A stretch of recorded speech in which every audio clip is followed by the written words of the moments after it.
Hello दोस्तों। आज हमने निफ्टी में 23,450 के कॉल में एंट्री प्लान की है। और एंट्री का रीज़न क्या है, यहाँ दो रेजिस्टेंस डेवलप हुए। एक तो रेड लाइन से मैंने जो मार्क किया है वो हॉरिजॉन्टल लाइन से, और एक ये ट्रेंड लाइन। ये ट्रेंड लाइन बहुत ज़्यादा इंपॉर्टेंट होने वाली है। अब इम्पोर्टेंट मीन्स यहाँ से अगर इस ट्रेंड लाइन का ब्रेकआउट आता है तो बहुत शार्प ब्रेकआउट आ सकता है, क्योंकि आज बजट है और एक वैलिड रेजिस्टेंस है। तो एज अ प्रोफेशनल ट्रेडर हम क्या प्लान कर सकते हैं?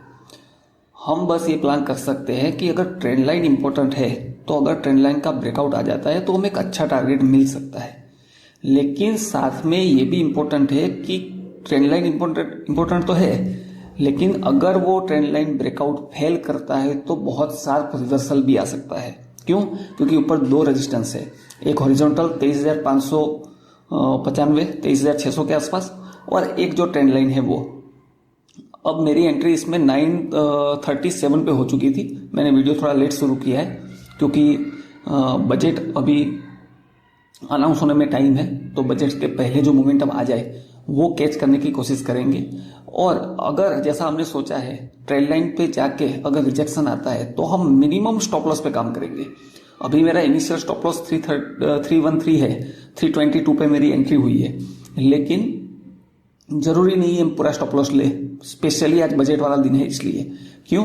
क्योंकि प्रीमियम में डिके हो सकता है और ट्रेंड लाइन है, ऊपर दो रेजिस्टेंस है, तो एक वैलिड रीजन है मार्केट को यहां से अच्छा फॉल करने का। तो क्या होगा, अगर ट्रेंड लाइन का ब्रेकआउट आ जाए तो हमें टारगेट मिलने वाला है, उसमें कोई प्रॉब्लम की बात है नहीं। लेकिन हमारा प्लान क्या है, जैसा अगर ट्रेंड लाइन वहां से रिजेक्शन दिखाता है प्राइस, तो एक बड़ा रिवर्सल भी आ सकता है। तो हम क्या कर सकते हैं, हम हमारा स्टॉप लॉस जो है वो मिनिमम, वैसे अभी भी हमारा stop loss initial stop loss है वो भी बहुत कम ही है, लेकिन अगर यहां से एक अच्छा प्राइस एक्शन स्टॉप लॉस मिलता है तो हम बिल्कुल कोस्ट टू कोस्ट 322 पे एंट्री हुई है तो हम और भी ऊपर ले जा सकते हैं स्टॉप लॉस। लेकिन इस केस में हम स्टॉप लॉस अभी ऊपर क्यों नहीं ले जा रहे हैं? क्यों? क्योंकि हमारा जो रीजन था, जो ट्रेंड लाइन दिख रही है आपको स्पॉट प्राइस में, उसका प्राइस जो है वो वहां पर टच भी नहीं हुई है। या तो वहां ब्रेकआउट आ जाए, क्योंकि अगर फेल भी होना होगा इस ट्रेंड लाइन को तो एक बार उस ट्रेंड लाइन पे प्राइस टच करेगी और उसके ऊपर जाने की कोशिश करेगी और उसके बाद नीचे रिजेक्शन मिलेगा। तो इसीलिए मैं स्टॉप लॉस अभी इतनी जल्दी ट्रेल नहीं कर रहा हूं। जैसे ही एक बार ट्रेंड लाइन को प्राइस टच हो जाती है तो हम बिल्कुल एकदम cost to cost stop loss भी ले जा सकते हैं। जैसे यहां से प्रीमियम में तो ये दिख रहा है कि यहां मैं स्टॉप लॉस ले जाऊं, लेकिन मैं यहां स्टॉप लॉस अभी नहीं ले जा सकता। क्यों? क्योंकि स्पॉट प्राइस में अभी ट्रेंड लाइन को प्राइस ने अभी क्रॉस नहीं किया है। एक बार क्रॉस हो जाती है तब मैं यहाँ स्टॉप लॉस प्लान करूंगा। अभी ये स्टॉप लॉस मैंने जस्ट मूव किया है, लेकिन मैं इसको नीचे करूंगा। क्यों? क्योंकि ट्रेंड लाइन तक तो मेरा एक्सपेक्टेशन है। और मेरा एक्सपेक्टेशन क्या है, ये ट्रेंड लाइन इतनी इंपॉर्टेंट है तो मैं क्या करूंगा, मैं वेट करूंगा एक बार प्राइस इसको क्रॉस करे और फिर शार्पली मूवमेंट के साथ ऊपर चली जाए, तो ही मैं स्टॉप लॉस ऊपर उस केस में करूंगा। जैसे ही अगर क्रॉस हो जाता है ट्रेंड लाइन तो फिर वहां से अगर रिटर्न नहीं आना चाहिए। अगर ट्रेंड लाइन से रिटर्न रिजेक्शन मिलता है तो बहुत डेंजरस रिजेक्शन हो सकता है, और अगर ट्रेंड लाइन को क्रॉस करता है तो बहुत जल्दी, बहुत फास्ट मोमेंटम में ये जो प्राइस है वो मूव कर सकती है कॉल साइड में। और साथ में मैंने 23,600 का पुट भी ऑब्जर्व करने के लिए एक चार्ट में ओपन करके रखा हुआ है, क्योंकि पुट के प्राइस में क्या मूवमेंट आता है ऐसे कंडीशन में स्पेशली वो भी देखना होता है। तो हम देखते हैं ट्रेंड लाइन पे एक बार प्राइस टच हो जाती है उसके बाद हमें क्या देखने को मिलता है। अब यहां से हमें एक रिजेक्शन देखने को मिला है और उसके बाद बाइंग आ रही है जस्ट। अब ये मैंने स्टॉप लॉस ट्रेल कर दिया है, चाहे ट्रेंड लाइन को टच करे या नहीं करे। क्यों? क्योंकि यहां से फिर प्राइस का जो मूवमेंट आया है बाइंग का वो कंटिन्यूस रहना चाहिए, एक अच्छा मोमेंटम हो सकता है। और अगर ये मोमेंटम फेल होता है तो फिर वो ट्रेंड लाइन रिजेक्शन का काम कर सकती है। तो हम ये स्टॉप लॉस जो है 319 रुपीज के आसपास, 322 पे एंट्री हुई थी, 390 मतलब 3 पॉइंट का स्टॉप लॉस है हमारा। 3 पॉइंट के स्टॉप लॉस में हमारा कुछ भी ज्यादा नुकसान नहीं हो सकता। और आपने देखा होगा आज हमने क्वांटिटी भी डेली 300 क्वांटिटी से काम करते हैं, तो आज मैंने 150 क्वांटिटी कर दी है। क्यों? क्योंकि आज स्पेशल डे है बजट दोस्तों साल में एक बार आता है और आप उसी दिन सारा बड़ा मूवमेंट कैच कर पाओगे ये जरूरी नहीं है। हमें रोज काम करना होता है एज अ प्रोफेशनल ट्रेडर। तो हम पूरे, अब देखो ट्रेंड लाइन को मार्केट में टच कर लिया है।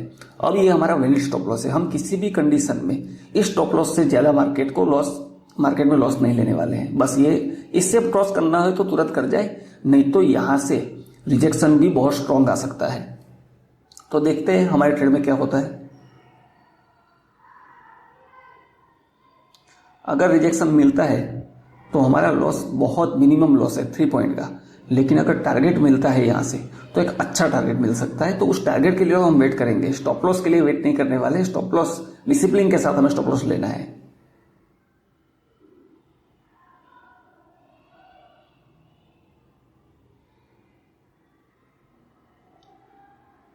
अब लोग यहाँ क्या सोचते हैं, स्टॉप लॉस मेरा यहां से हंट करके फिर मार्केट ऊपर टारगेट चला जाएगा, तो वो आप उसमें कुछ नहीं कर सकते। हमें as a professional trader rule follow करने होते हैं। अब यहां पर ट्रेंड लाइन पे एक हैमर भी बन चुका है जो नेगेटिव इंडिकेशन है, इन्वर्टेड हैमर। तो हमें ये स्टॉप लॉस बिल्कुल करेक्ट स्टॉप लॉस है हमारा। क्योंकि आज बजट है, हमें एंट्री करने का मौका और मिल जाएगा, इसी स्ट्राइक प्राइस में मिल सकता है, तो हम फिर एंट्री कर लेंगे। लेकिन अभी इससे ज्यादा हम लॉस नहीं लेने वाले हैं। होप में ट्रेडिंग नहीं करनी है। देखो डिसिप्लिन के साथ हमने ये स्टॉप लॉस यहाँ पर बुक कर लिया है। हमारा कितना स्टॉप लॉस गया है, ओनली एंड ओनली 3 पॉइंट का स्टॉप लॉस गया है, लेकिन एक वैलिड स्टॉप लॉस है। अभी आपको क्या दिखा रहा है कि स्टॉप लॉस हट करके प्राइस ऊपर जा रही है। ये सोचना हमारा काम नहीं है, इसे ही होप कहते हैं। मार्केट के अंदर होप के हिसाब से कभी भी पैसा नहीं बन सकता है। एक particular setup, particular rule follow करके डिसिप्लिन के साथ ही मार्केट में आप लॉन्ग टाइम के लिए यहां पर रह सकते हो। तो देखते हैं इस ट्रेड का क्या। हम तो वैसे भी निकल चुके हैं। हम चाहे तो यहाँ नीचे लिमिट प्राइस वगैरह भी करके, जैसे प्राइस नीचे आ जाए तो हम ले ले, लेकिन ये भी प्लान गलत होगा। क्यों? क्योंकि ये प्लान गलत इसलिए होगा क्योंकि मार्केट अगर यहाँ से ट्रेंड लाइन के ऊपर भी निकल तो रहा है, लेकिन जो प्रीमियम का 450 का कॉल है, प्रीमियम का प्राइस हमें कुछ और इंडिकेशन कर रहा है। तो हम ये ऑर्डर नहीं रखने वाले हैं। हम जस्ट वॉच करेंगे पहले इसको, और उसके बाद अगर अच्छा मौका मिलता है तो हम सेकंड ट्रेड लेंगे। क्योंकि हमारा इसमें कोस्ट टू कोस्ट हमारा कुछ लॉस नहीं हुआ है। हमारा 300-400 रुपया 3 पॉइंट है। क्वांटिटी भी आज कम थी, जो अच्छा डिसीजन रहा हमारा। तो 3 पॉइंट है तो 450 के आसपास लॉस है। और आप प्रीमियम भी देखो, यहां पर दूसरा प्रीमियम देख लेता हूं मैं पुट साइड का कि क्या हो रहा है। ठीक है, क्यों हम निकल गए? क्योंकि ये जो प्राइस है 278 प्रीमियम में, वहां तक पुट में प्राइस मूवमेंट करने की जगह अभी बनी हुई है। क्योंकि ट्रेंड लाइन पे रिजेक्शन दिखा चुका है, भले स्पॉट प्राइस में नहीं दिखा रहा है, लेकिन एक शार्प रिजेक्शन, देखो ये शार्प रिजेक्शन आ चुका है। देखो ये अभी शार्प रिजेक्शन आ चुका है।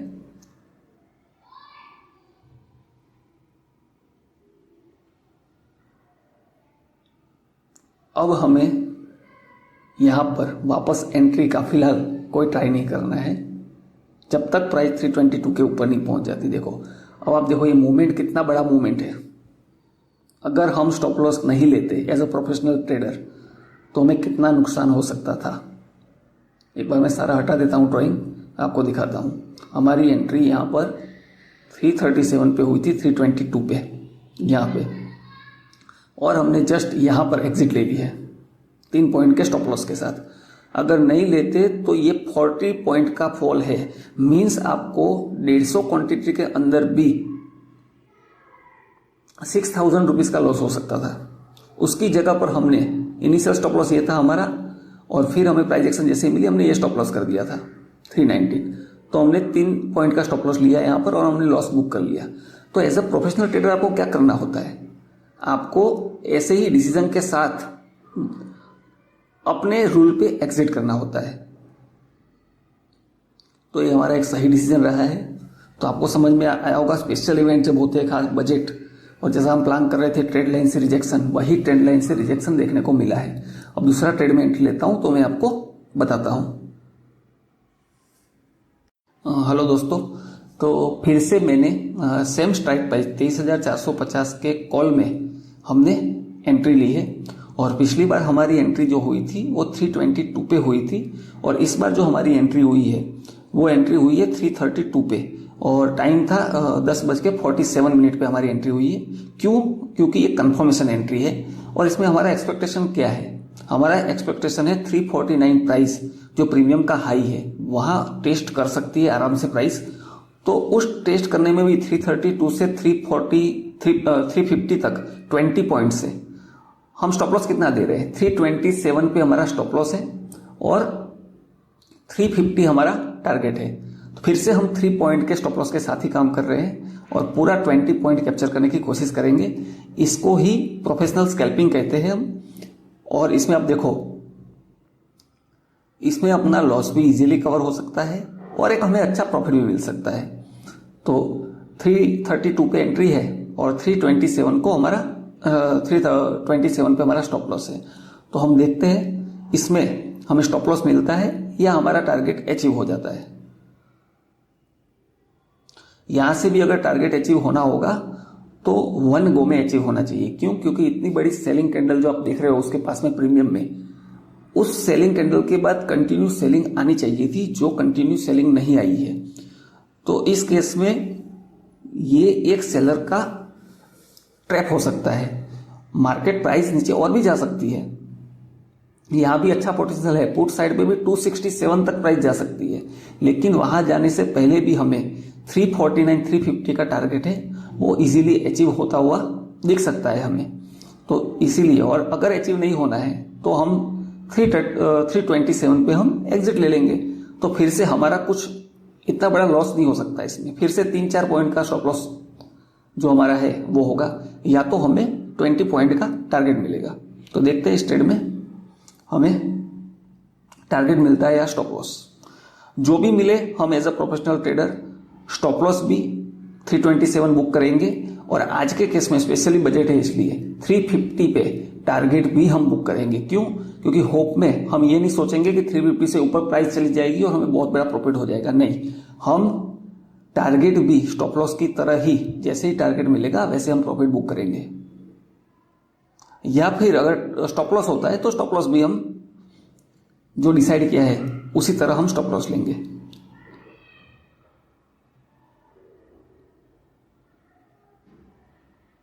ठीक है, बाइंग आ रही है और करीब करीब हम टारगेट के पास पहुंच चुके हैं।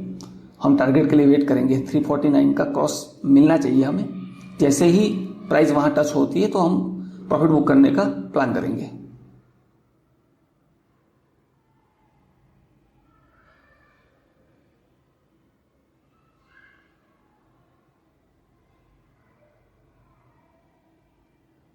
ठीक है, टारगेट मिल चुका है, हम बुक कर लेते हैं। एक बार टारगेट पे पहुंच जाए प्राइस, ठीक है, बुक कर दिया। तो हमने जैसे प्लान किया था वैसे 20 पॉइंट का टारगेट हमने बहुत इजीली अचीव कर लिया। तो आप देखो पुट साइड में वॉल्यूम डेवलप होते हुए दिख रहे हैं, और ये टारगेट था, उसी टारगेट पे हमने बुक किया है। तो बजट, स्पेशली बजट जैसी, इलेक्शन बजट जैसी इवेंट होती है, तब आप प्लान करते हो तो होप में ट्रेडिंग नहीं कर सकते। आपके पास एक प्रॉपर प्लान होना चाहिए कि मेरा प्लान क्या है। और क्वांटिटी स्पेशली आज देखा हमने 2 बार ट्रेड किया, दोनों बार हमने क्वांटिटी 150 रखी है। हम नॉर्मली 300 क्वांटिटी से काम करते हैं, तो आज 150 क्यों? लोग आज क्वांटिटी बढ़ा लेते हैं, हमने कम की है। क्यों ऐसा किया है?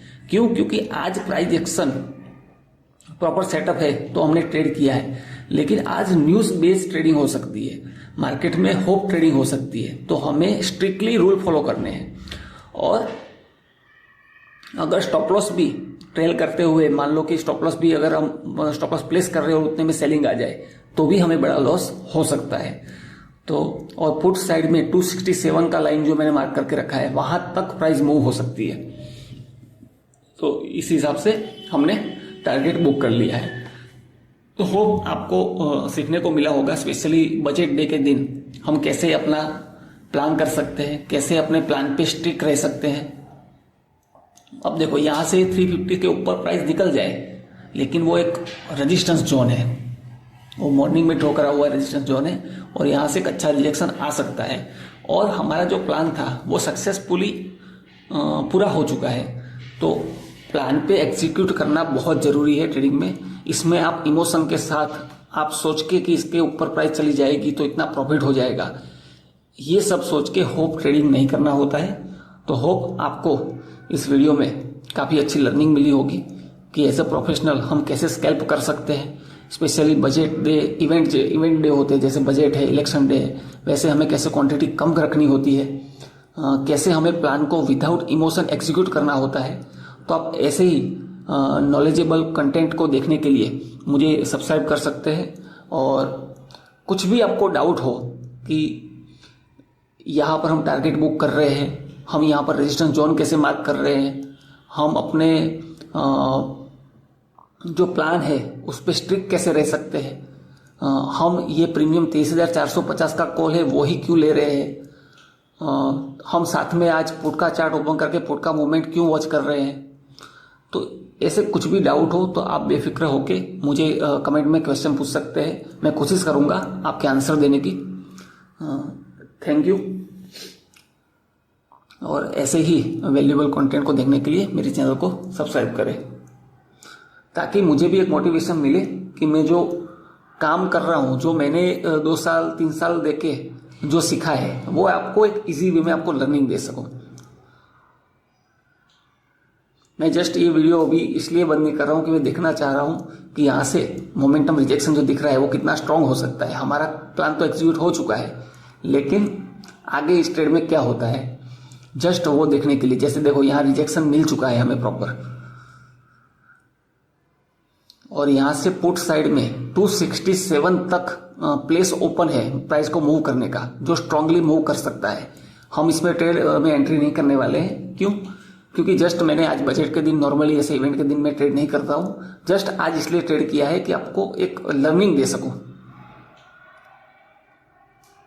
अब जहां हमारी एंट्री हुई थी वहीं पर प्राइस ड्रॉप होके आ चुकी है कॉल की, और पुट की प्राइस में स्ट्रांग बाइंग दिखने को मिल रही है। तो ये हमारा एक अच्छा प्लान रहा। ठीक है, ऐसे ही वीडियो देखने के लिए मुझे सब्सक्राइब करें और अपना लर्निंग को इम्प्रूव करें। Thank you.